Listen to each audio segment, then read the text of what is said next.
تو ابھی تیمم نہ دیں، انتظار کریں. فَإِذَا حَصَلَ الْيَأْسُ، جب نا امید ہو جائیں اب تیمم. وَلَكِنْ إِذَا اتَّفَقَ تَجَدُّدُ الْقُدْرَةِ قبل الدفن، دفن سے پہلے قادر ہو گئے اور خود پانی مل گیا ہے، واجب تغسیل، تغسیل واجب. وَإِذَا تَجَدَّدَتْ بعد الدفن، دفن کے بعد اگر قدرت ہوئے پانی مل گیا ہے تو اب لم یجوز نبشہ للغسل، نبش اب جائز نہیں ہے. وَلَكِنْ إِذَا اتَّفَقَ خُرُوجُهُ مِنَ الْقَبْرِ، میت قبر سے نکال آیا ہے، کسی نے نکال دیا، انسان نے یا کسی حیوان نے، قبر کھل گئی ہے، اب میت سامنے پڑا ہے، تو اس صورت میں علاوت وجوباً الغسل، احتیاط واجب یہ ہے کہ آپ غسل دے دو جو وہ رہ گیا. وَقَضَى الْحُكْمُ فِيمَا إِذَا تَعَذَّرَ الصِّدْرُ وَالْكَافُورُ، یہ تیمم کی بات ہے. صدر اور کافور متعذر تھے اور ہم نے اس کے بدلے سادے پانی کا غسل دیا تھا، تب بھی یہی بات ہے ساری. غسل بدلہما بالماء القراء، غسل دیا گیا ہے ماء قراء کے ساتھ، تب بھی یہی بات ہے کہ دفن سے پہلے اگر صدر کافور مل گئے تو غسل دو، دفن کے بعد تو نبش جائز نہیں ہوگا. کھل گئی قبر تو پھر دیں گے دوبارہ سارا غسل اب ہوگا. ترتیب بھی سیٹ کرنی ہے نا، تینوں پھر دیے جائیں گے، تینوں دیے جائیں گے کیونکہ ترتیب ہے نا. اچھا، میت کا بدن نجس ہو جاتا ہے کبھی، خصوصاً جو ہے خون جو جاری ہوتا ہے، کسی کے ناک سے آ رہا ہوتا ہے، بیماریاں ہوتی ہیں، تو نجس ہو جائے بدن، یا اس کا کفن، یہ کفن کے بارے میں بھی آگے آ جائے گا. نجس ہو گیا ہے اثناء غسل میں اور تطہیر بھی ممکن ہے تو واجب ہے، اس کی تطہیر کرنا واجب ہے. یا غسل کے بعد ہو گیا ہے نجس، تطہیر ممکن ہے تو اس کو پاک کیا جائے گا. اور اگرچہ آپ قبر میں رکھ بھی چکے ہیں اور نجس ہو گیا ہے تب بھی پاک کیا جائے گا، تب بھی پاک کیا جائے گا. کچھ ایسی صورتیں ہوتی ہیں کہ جہاں پر تطہیر ممکن نہیں ہوتی، جیسے وہ ایکسیڈنٹ والا، اس کو اگر آپ دھوتے جائیں اور وہ بھی جاری رہے گا تو ایسی صورت میں پھر تطہیر ممکن نہیں ہے. تو اس کا کیا طریقہ کیا جاتا ہے؟ ان کو ایک شاپر میں لپیٹا جاتا ہے، اس کے بعد اس کو کفن دیا جاتا ہے، کیونکہ تطہیر البدن تو ممکن نہیں ہے لیکن کفن کی تطہیر اور تبدیلی تو ہو سکتی ہے نا. تو اب کتنے کفن ہم تبدیل کرتے رہیں گے؟ تو اس سے پہلے اس کو پلاسٹک چاڑ دیں گے نا، اس کے اوپر کفن دیں گے، تو اس طرح کفن تو نجس نہیں ہوگا نا، تو پھر کفن کی تبدیلی تطہیر تو ممکن ہے. تو یہ ایک طریقہ کرتے ہیں ایکسیڈنٹ والے کے ساتھ. اذا تنجس بدن المیت بعد الغسل، غسل کے بعد میت کا بدن نجس ہوا ہے، او فی اثناء الغسل نجس ہوا ہے، بے نجاسہ خارجیہ، کوئی خارج سے نجاست ہے، او بے نجاست من ہو، خود اسی کی اپنی نجاست، خون وغیرہ. وامکن تطہیر و بلا مشقت ولا حد تک تطہیر ممکن ہے، نہ کوئی مشقت ہوگی یا ہمیں اور نہ ہی میت کی حد تک ہو. اگر ہمیں مشقت ہو تو تطہیر واجب نہیں، اس کی حد تک ہو تب بھی تطہیر واجب نہیں.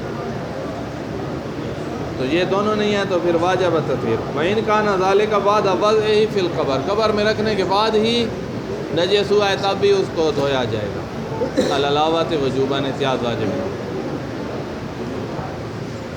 اچھا، میت کی منی نکال آئی ہے، کیسے نکال آئی ہے میت کی منی؟ ہاں، وہ فرض کرو جنابت کی حالت میں مرا ہے، مجرا میں ابھی منی موجود تھی، ہم نے غسل میت اس کو دے لیا اور غسل کے بعد منی نکال آئی ہے، وہ مجرا میں موجود تھی، یا غسل کے بعد باول نکال آیا ہے، تو کیا حدث سرزاد ہو گئی ہے؟ حدث ہوتی ہے مکلف کی، زندہ کی، یہ مر گیا ہے، کوئی حدث شدث نہیں ہے.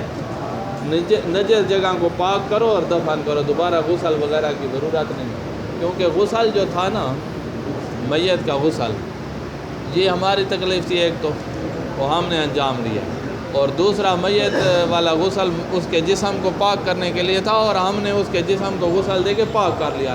اب بال نکلتا ہے تو نکلے، نہ تو کوئی وہ جسم اس کا نجس شمار ہوگا، سارا جسم نجس شمار نہیں ہوگا جو غسل سے پہلے عین نجاست بنا ہوا تھا، اب نہیں ہوگا. منی نکلیا، کوئی اس مکلف ہے جو غسل جنابت اس پہ واجب ہو گیا؟ کچھ بھی نہیں، ہم پہ جو واجب تھا وہ ہم نے انجام دیا.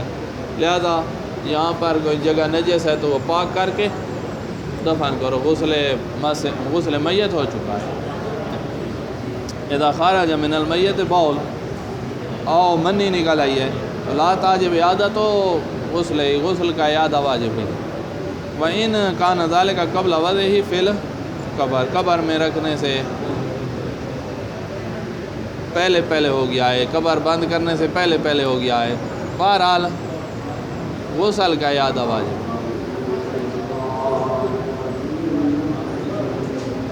یہیں ٹھہر جائیں پھر.